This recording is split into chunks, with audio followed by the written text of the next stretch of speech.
The purpose of this recording is to offer an open challenge to radio talk show host Ira Glass, best known for hosting the program This American Life on public radio. I've been listening to This American Life for many years and noticed a period of time when every single episode began with Ira Glass urging listeners to donate money to public radio. This eventually turned nasty. Before one episode, Ira Glass came on and attempted to use insults to coerce listeners to donate money. To paraphrase, he said, "Most of the people listening to me right now have not donated to public radio. Maybe you have friends, relatives, and coworkers that do the same thing. What you're doing is stealing. You're taking something without paying your fair share." It's angered me quite a bit. Everyone in America, directly or indirectly, pays taxes that end up fattening the zeros at the end of Ira Glass's paycheck. We already pay with tax money, whether we donate voluntarily or not.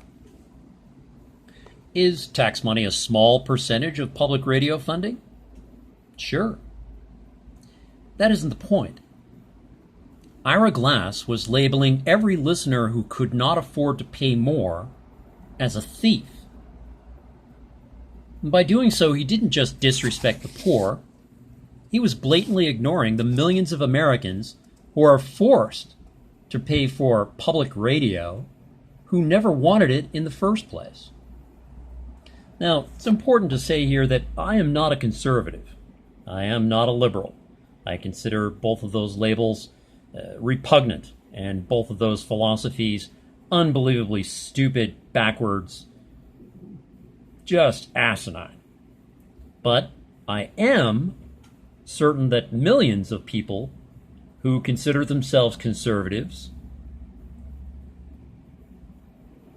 regard public radio, and indeed This American Life, as an extremely biased liberal agenda source of propaganda. Now, they would never pay for such blatant propaganda voluntarily, but they're forced to do so through taxation.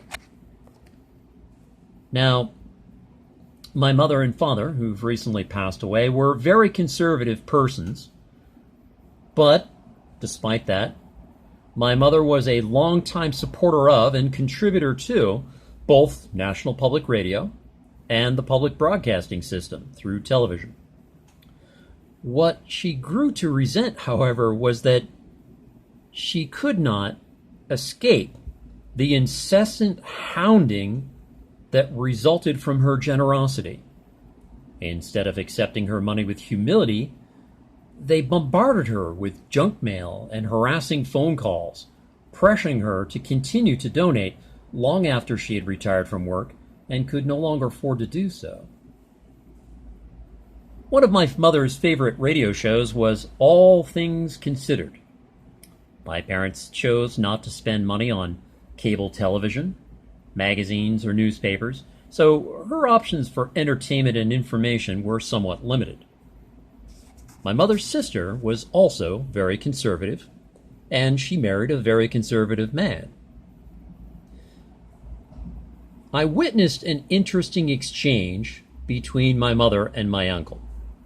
He was at my parents' home chatting his goodbyes as he walked out to his SUV, and my mother began to tell him that she had heard a very interesting story on All Things Considered. My uncle sneered at this and said that show should be called All Things Twisted. This is a gentleman who referred to anyone who was a Democrat as a pinko. So reactionary would be putting it mildly. Maybe not exactly Adolf Hitler, but certainly Richard Nixon. That's who this guy was and probably still is. And I love him dearly, don't get me wrong. I'm not putting him down. I'm just giving you a sense of who she was talking to. Well, his viewpoint boiled down to that he wouldn't judge content on individual merit. That particular episode my mother was talking about was of no interest to him because he deliberately chose to ignore the entire source of information. And I find that very intellectually dishonest and beneath him, since he was college educated, read voluminously, owned his own business, or at least had inherited a business from his family, I don't know which. It was upper middle class. He had no excuse for being so rigid, except emotions. And as we all know, emotions and logic don't play well together. At any rate, my mother was disgusted by his attitude and would repeat this story for years later, and it is stuck in my mind. It's decades later. It could have been 30, 40 years ago that this happened. At any rate, this was yet another brick cemented into my collection of evidence that many, if not most, conservative persons are extremely dishonest when it comes to intellectual issues. Same for liberals. They'll speak only to the point that they're winning, and then when confronted with evidence to the contrary, they don't want to talk anymore. Although my uncle didn't mention it, I'm sure he would say that he does not wish for his tax money to support public radio. You can ask him yourself. And that brings us back to Ira Glass, host of the public radio program This American Life. This snide extortionist attempting to use guilt to make money for what he thought was a good thing, without any consideration of whether other people thought it was a good thing. And he would say, well, they obviously think it's a good thing. They're stealing it by listening to it. Well, I'll tell you what, Mr. Glass, I'll make you a deal. Since you're saying that if you listen to it, you're supposed to pay for it, logic demands the opposite, that if you do not listen to it, you should not pay for it. Yet millions of people are compelled to listen to pay for this, and they never listen to it because they consider it liberal propaganda. So I'll make you a fair deal. I will donate out of my own pocket enough money to cover 2 memberships to public radio, one to cover myself, one to cover my uncle. In exchange, Mr. Ira Glass of This American Life and Public Radio, you will use your own personal money to send my uncle a check. The amount of the check will be equal to every penny that was involuntarily extorted over the years from my uncle, by force, using taxation, to fund something that he didn't want, didn't need, and didn't believe in: public radio. Now, I don't speak for my uncle. I don't speak for anyone but myself. And it's quite possible that someone will come in here and disavow what I've said and say, oh, your memory's wrong.